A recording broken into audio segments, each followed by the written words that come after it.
Bueno amigos, aquí estoy yo, para traerles más historias de terror a ustedes. Espero que les guste. Comencemos con una leyenda titulada El fantasma en la escalera. Desde hacía muchísimo tiempo, sabía con seguridad, que entre los antiguos y descuidados muebles de mi casa y la melancolía reinante de cada habitación, una solitaria y torturada alma vagaba en busca de un consuelo. Sin encontrarlo, pasados numerosos años, su dolor se acrecentó hasta límites insospechados, haciéndome notar con mayor intensidad su presencia. Muchas noches he pasado con la inquietud en mi sangre tras haber sentido alguna manifestación suya, de la índole que fuese, y haberme hecho estremecer mientras que todos los habitantes cercanos a mi casa descansaban. Sin embargo, nunca tuve valentía para preguntar o gritar al fantasma, por miedo a estar loco o por propia vergüenza ajena, pero, sí, lo sabía. El lugar para mis adentros más odiado de la casa era la escalera principal, situado en el ala norte de esta, justo enfrente de las puertas delanteras, que conducían a todas las habitaciones de la casa, directa o indirectamente. Cada vez que me acercaba a ella, un sentimiento de desolación y tristeza asolaba mi frágil alma, obligándome a alejarme lo más rápido de ella y convirtiendo un simple camino a las plantas superiores en una ola de nerviosismo. Fue muy duro convivir con el fantasma y más con mi alma acongojada de su presencia, por lo que, desesperado, intenté encontrar alguna solución racional. Pensé que cambiando algún objeto de lugar el problema desaparecería, pero me equivoqué. El sentimiento de soledad y tristeza siguió persistiendo. Una noche, decidí cambiar algún objeto cercano a la escalera o que tuviese que ver con el recibidor. De hecho, no lo cambié por otro, sino que lo aparté a la habitación más recóndita de la casa y a la que menos accedía. Esa misma noche volví a escuchar los habituales ruidos con los que solía dormir, por lo que supe con seguridad que el procedimiento no había dado resultado. Tras vanos intentos con sillas, jarrones, esculturas y cuadros, di por terminado el trabajo y me puse a trazar algún plan para dar casa al fantasma. Lo primero que se me vino a la cabeza fue la idea de dormir frente a la escalera para poder sentir mejor al fantasma, pero tenía realmente miedo, no estaba habituado a tratar con estos seres extraños y temía por mi vida. Pese al miedo, esa misma noche me dispuse a desplazar uno de los sofás del salón justo enfrente de la escalera, ya que la cama pesaba realmente mucho, y a colocar en uno de los muebles de trofeos unas cuantas velas para no quedar en completa oscuridad durante la noche. Hacia las 11 de la noche, cuando por entonces ya había oscurecido debido al invierno, los ruidos comenzaron. Yo ya me encontraba tumbado, con la inmensa escalera como guardián y 5 velas iluminando parte de esta. El resto de la escalera no era visible, pero los ruidos sí eran audibles, de hecho, perfectamente, y provenientes de la parte alta de la escalera. No sabía de qué se podía tratar. Quizás sea un ratón o el crujir de la antigua madera, pensé para tranquilizarme, pero los ruidos no cesaban ni un momento. Mis sospechas se vieron fundadas tras permanecer un largo rato escuchando.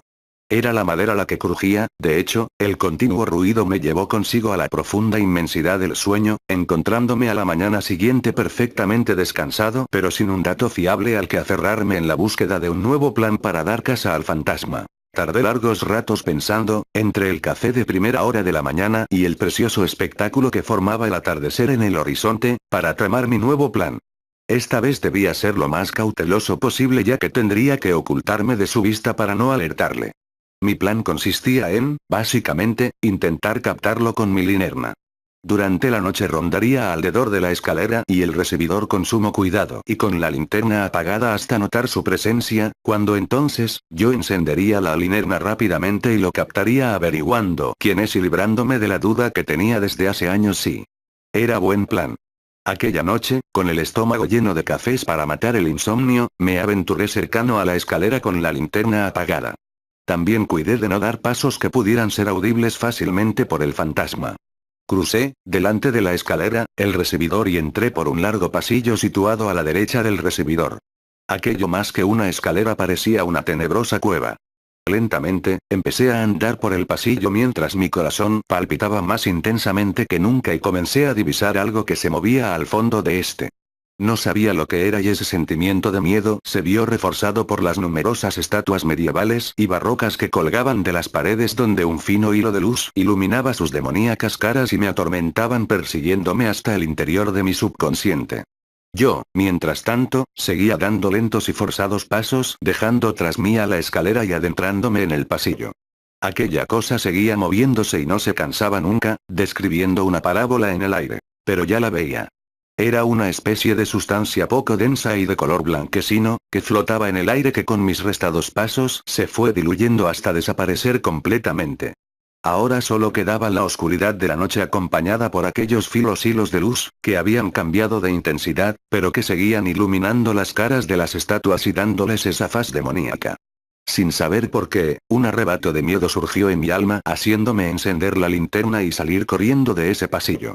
Llegué a mi habitación y me lancé a la cama para descansar de la experiencia. Al día siguiente ya me encontraba mucho mejor, pero seguía pensando en lo pasado la noche anterior y mi corazón se seguía sobrecogiendo al recordar las caras de las estatuas.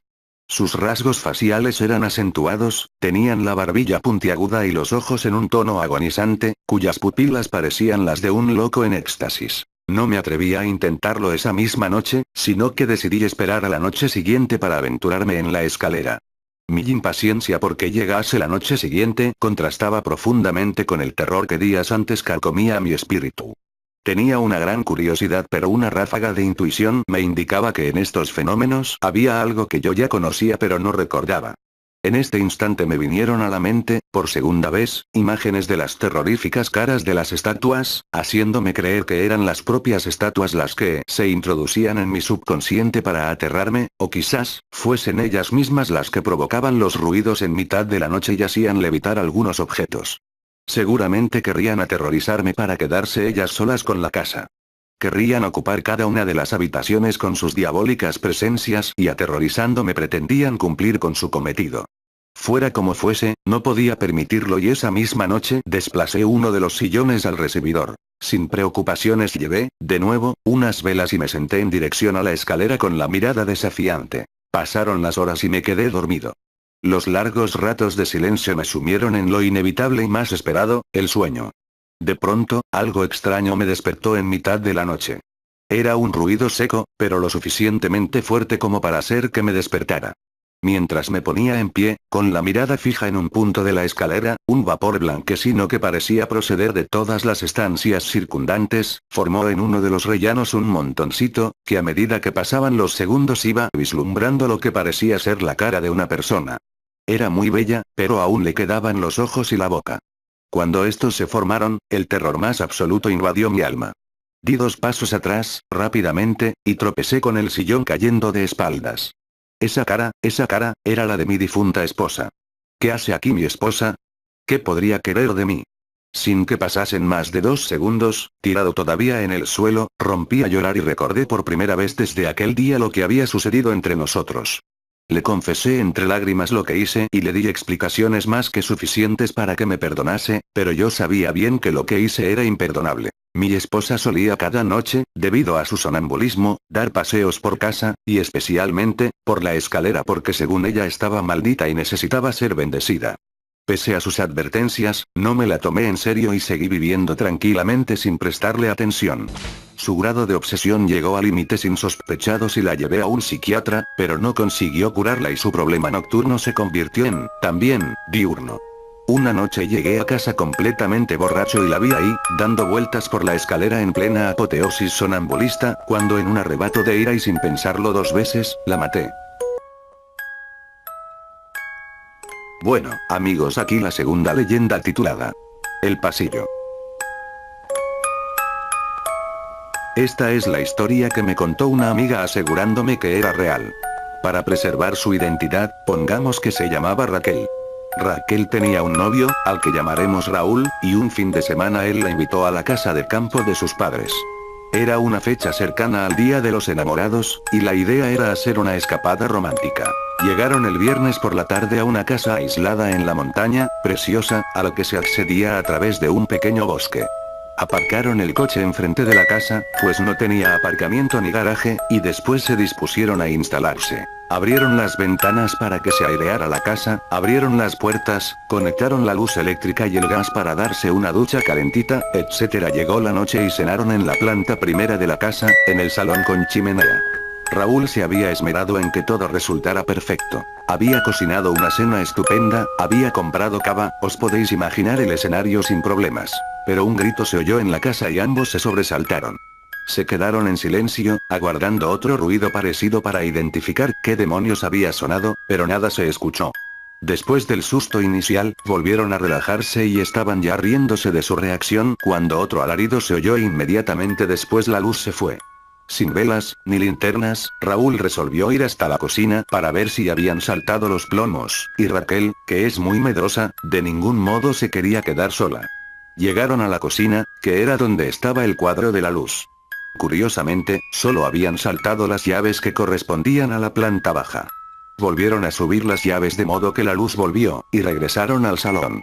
Mi amiga Raquel aquí ya estaba bastante nerviosa. Decidieron subir a la planta alta y dormir. Raúl comenzó a bromear para quitarle hierro al asunto, comentando que si Raquel tenía tanto miedo tal vez sería mejor dormir juntitos, y ella le tomó la palabra.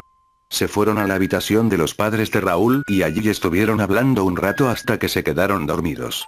Raquel no tenía unos sueños muy dulces y en mitad de una pesadilla se despertó, y pudo ver la luz de una vela acercándose por el pasillo.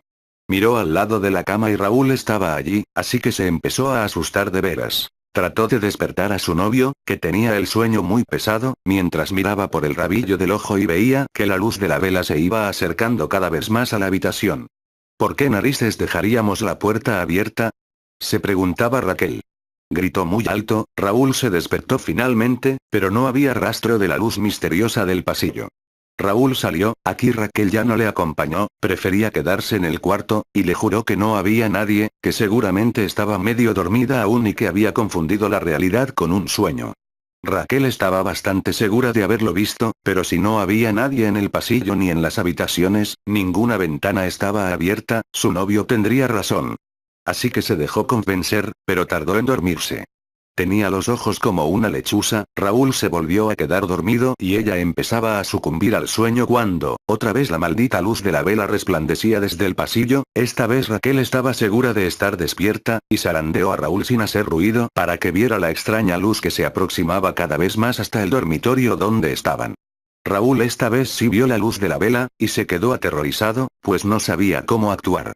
Raquel empezó a chillar muerta de miedo. La luz de la vela seguía acercándose, y ninguno de los dos se atrevía a ver quién o qué era el responsable. Raquel en ese momento, cegada por el terror, se puso la ropa y cogió las llaves del coche, salió por la ventana, se tiró desde el segundo piso de la casa de campo. Sorprendentemente no se rompió la crisma, y se quedó en el coche a dormir, pues lo único que podía hacer era pensar en la velita que se veía desde su habitación acercándose al dormitorio. Desde fuera de la casa no se veía ninguna luz y ya estaba pensando que era todo fruto de su imaginación cuando amaneció. Con la luz del día a ella todo lo que había sucedido le parecía una estupidez de esas en las que uno reacciona desproporcionadamente, y se metió en la casa, gracias a una copia de las llaves que Raúl le había dejado. Mientras subía por las escaleras al segundo piso, dice que el miedo volvió a embargarla, pero que fue valiente y llegó hasta la habitación donde Raúl dormía. Él estaba allí, durmiendo tranquilamente. A su lado, en la mesilla de noche, había algo que no estaba la noche anterior. Un candelabro. Ahora seguiremos con el matadero. El matadero es un lugar donde se hacen atrocidades con la carne. Se rebana con brutalidad, y se da muerte a muchas almas. El matadero es el terror en sí. Las personas caminan hacia el matadero cuando saben que morirán. El matadero es donde yacen los más terribles miedos, y la muerte misma. El matadero representa el dolor en todo el sentido de la palabra. Es el lugar donde yace el sufrimiento, y la realidad sobrepasa a la pesadilla. El matadero es el fin de todo lo que conoces. Prepárate para encaminarte hacia el matadero, donde todo culmina. La noche estaba inquieta. Los relámpagos atronadores centelleaban en el cielo. En lo más profundo del campo oscuro, cubierto por frondosos árboles, dividido por caminos de tierra, se encontraba una vasta y antiquísima hacienda. Y como se decía que en el campo no había luz eléctrica, la penumbra de la hacienda era atenuada por las escasas velas distribuidas por las infinidades de habitaciones. Anastasia, una de las jóvenes hijas de los patrones, recorría los pasillos, dirigiéndose hasta su cuarto para conciliar el sueño, a eso de las 12 de la noche. Pasó frente a la habitación del abuelo Eustaquio. La puerta estaba cerrada, pero podía distinguir la voz del abuelo. Ingresó al cuarto, y los niños estaban reunidos ahí, ante el abuelo Eustaquio, quien les relataba una de sus historias, las cuales siempre eran recibidas con entusiasmo por los infantes. Pero Anastasia, pensaba que estas historias les perturbaban el seso a los pequeños. Abuelo, ¿ya les estás llenando de cosas la mente a los niños? Calla, Anastasia. Que a ellos les encantan mis historias. ¿Sí? Respondieron todos al unísono, mirando enfadados a la tía Anastasia. Los niños ya deberían estar durmiendo, a acostarse. No, Anastasia. Después de relatarles una de mis historias favoritas, recién entonces se irán a dormir. Están conmigo. Ya. Abuelo, comienza la historia. Exclamó uno de los niños. No, niños. No les vas a trastornar las mentes con tus historias de terror, abuelo. Anastasia, vete. No me des órdenes, soy tu abuelo. Te doblego en la edad y la experiencia, niña sin respeto.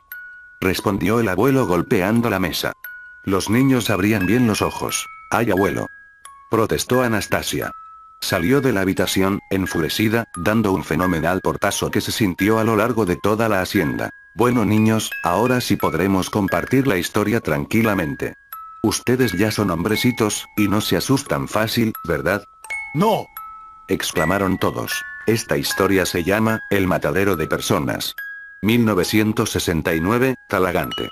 Santiago de Chile. Todos los televisores en las casas estaban sintonizando la llegada del hombre a la luna. La noche era oscura y nublada. No se veían ni los astros ni las estrellas. A las afueras de Talagante, hace un mes aproximadamente, se había alzado un matadero. Pero los desagradables olores que surgían del edificio, pronto comenzaron a molestarle a la gente, quien inició protestas, hasta que el matadero fue cerrado. Y en los meses siguientes, comenzaron a aparecer extrañas historias, de desapariciones dentro del matadero abandonado. Grupos de jóvenes se internaban en el lugar, para quedarse hasta altas horas de la noche, o consumir drogas. Pero no se les volvía a ver más, por lo que la gente comenzó a creer que el lugar estaba maldito. Y ya nadie se atrevía a entrar. Recuerdo que caminaba por sobre la maleza, en los terrenos donde se ubicaba el matadero, cuando pasamos por el frente, y mi grupo de amigos comenzaron a lanzarle piedras a las ventanas, tirándoles abajo los pocos pedazos de vidrio que les quedaban. Uno de ellos, con piedra en mano, preguntó: ¿creen que de verdad el matadero está maldito? Pues ha habido desapariciones. Y eso está comprobado.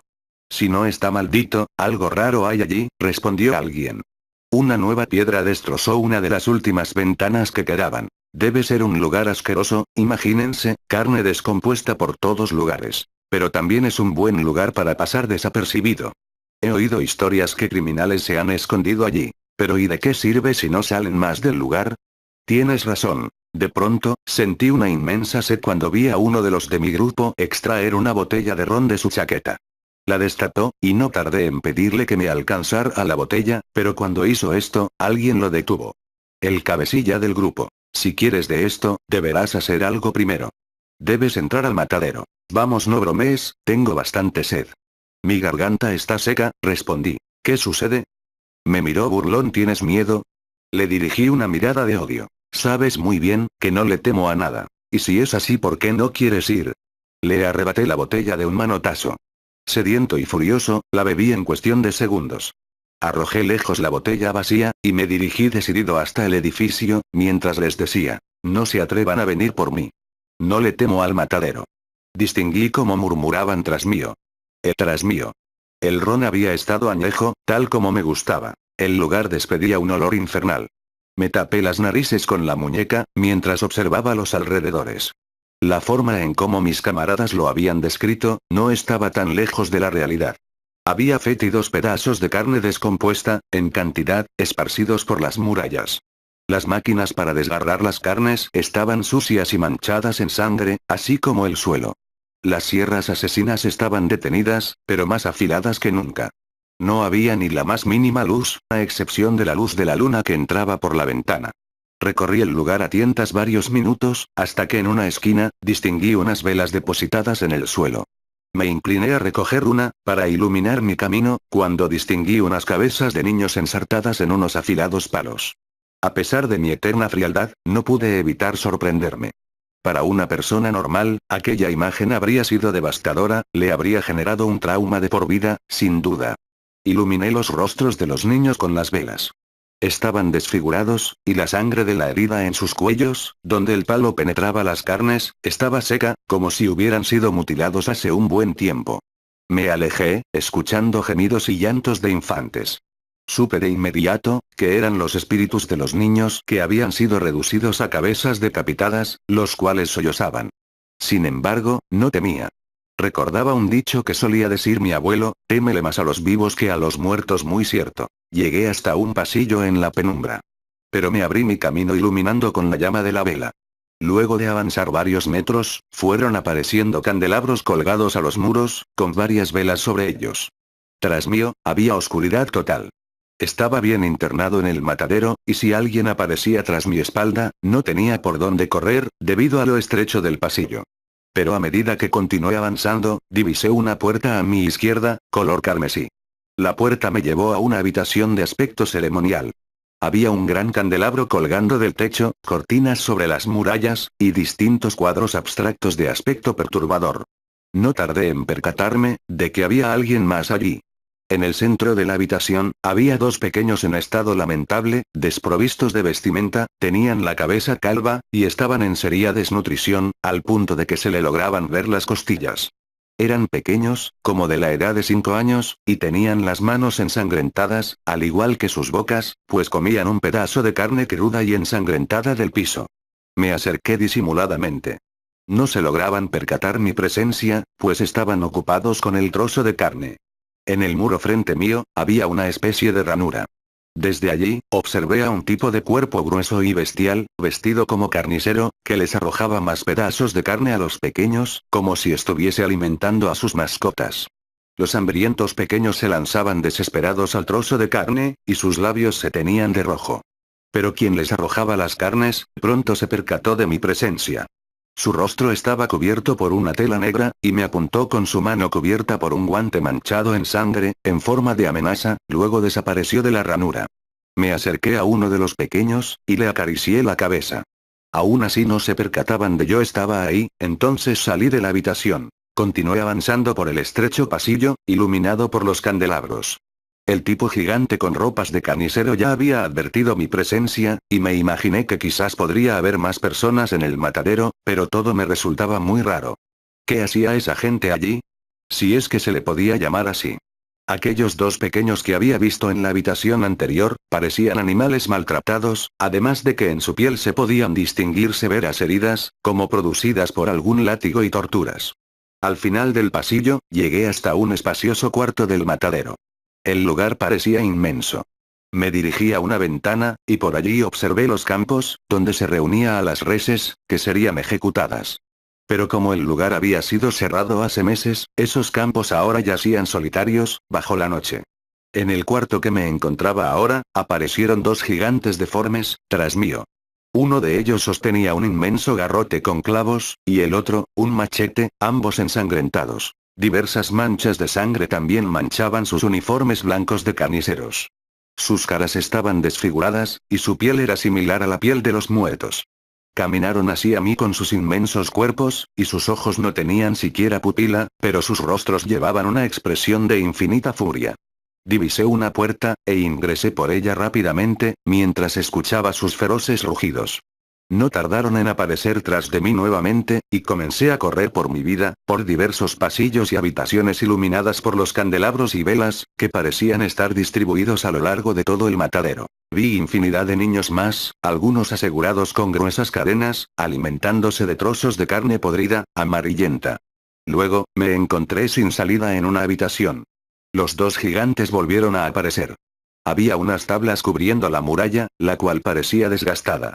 De una patada, derribé las tablas junto con la muralla, y surgió un nuevo camino ante mí, y aparecí en una inmensa habitación, con una larga mesa ubicada al centro. Y en los asientos, yacían varias siluetas cubiertas por capuchas rojas, y cuernos que emergían de sus cabezas. Sus rostros eran cráneos de cabras, y sus ojos eran rojos, como la sangre. Llegó hasta mi mente, la imagen de Satanás, el macho cabrío. Apenas estuve frente a ellos, todos me contemplaron. Uno de ellos, que parecía el líder, pues llevaba una capucha y cuernos que destacaban más que los demás, se levantó violentamente, me señaló y exclamó furioso palabras en una lengua desconocida. Ante su orden, todos se abalanzaron contra mí. Y a mis espaldas, aparecieron otra vez ambos gigantes. Me vi perdido. Me sujetaron, y a la fuerza me condujeron fuera de la habitación. Me condujeron por más pasillos desconocidos, y comenzaba a sentir terror, por primera vez, demostrándome a mí mismo mi naturaleza humana. Por los pasillos que me conducían, sobre las murallas de estos mismos, había cuerpos adultos sacrificados, desprovistos de su piel, y desfigurados horriblemente. Algunos incluso desmembrados. Sentí pánico cuando oí una sierra emitir su estruendo, y también varios gritos infantiles de dolor. Pensé que había llegado mi hora. Que me habrían de ejecutar, de la peor forma que hubiera podido imaginar. Sin embargo, divisé una ventana que se venía acercando. Cuando pasé por el lado de la ventana, retenido por mis verdugos, sin pensarlo demasiado, rompí los vidrios con mi cabeza, y me lancé fuera, desprendiéndome de los brazos que me sujetaban fuertemente.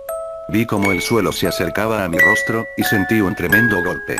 Después sangre por todos lados, y perdí el conocimiento. Pero por instinto quizás, desperté justo cuando los dos gigantes venían a buscarme. Me había roto la mandíbula, y me sangraba horriblemente, pero ya me encontraba fuera del matadero, en los campos. Corrí a todo lo que daban mis piernas, y uno de los gigantes extrajo una escopeta, y me disparó en la pierna. Caí, pero aún así luché por mi vida. Corrí, y corrí, más rápido que nunca, desafiando mi propio cuerpo. Cuando ya no pude más, me detuve, y apenas podía respirar. Miré hacia atrás, y me percaté de que ya nadie me seguía. Pero no descansé ni 5 segundos, y continué avanzando, pues debía resguardar mi vida. Después de mucho escapar, me encontré en el lugar donde había empezado, donde estaban mis amigos. Ya nadie estaba allí, las botellas de alcohol estaban tiradas en el suelo. A lo lejos escuché más escopetazos. El gigante de la escopeta, caminaba amenazante, y apretaba firmemente en su mano, unos cordeles de los cuales colgaban cabezas, que reconocí espantado. Eran las cabezas de mis camaradas, y llevaban aún la expresión de agonía. El gigante dio unos cuantos más escopetazos al aire, y me apuntó. Pero corrí con todas las fuerzas que me quedaban, y lo perdí, hasta llegar a la seguridad del pueblo, cuando ya daba el alba, para no volver nunca más a aquellos lugares. Fin. Abuelo Eustaquio, la historia ha estado genial. Exclamó uno de los pequeños deslumbrado. Pero ahora tengo miedo de dormir, exclamó otro. El abuelo Eustaquio le acarició la cabeza tranquilizándolo. He dicho. Ustedes ya son hombrecitos, y los hombres no le temen a nada, le dijo. ¿Y abuelo, qué sucedió con el matadero? El abuelo Eustaquio contestó. Se dice, que aún se encuentra por aquellos lugares, pero ya nadie, sin excepción, se atreve a entrar, pues, el matadero es el lugar que representa la muerte y el sufrimiento. Caminar hacia el matadero, es adentrarte en tu más grande pesadilla. En tus más grandes terrores. Es el lugar donde las carnes y las almas son desgarradas brutalmente. El lugar donde todo termina, y la compasión no existe. El matadero, es el hogar de la bestia. Es donde se le otorga a la sangre de los cuerpos sacrificados. Allí es donde verdaderamente, el diablo habita. Es el lugar de Satanás. Anastasia escuchaba tras la puerta. Luego, se retiraba a acostar dando furiosos pasos. La noche estaba silenciosa. Se acostó, y se arropó bien, para protegerse de los espíritus invisibles que rondaban en la oscuridad. Pues, aunque no aprobaba las historias del abuelo Eustaquio, sabía muy bien que el matadero, se encontraba no muy lejos de la hacienda. Y de solo pensar en aquello, se estremecía entera, sentía miedo, y la invadía un gran escalofrío. Bueno, espero que se hayan asustado, me despido, comenten, puntúen, y suscríbanse, claro si es que les gusto. Adiós.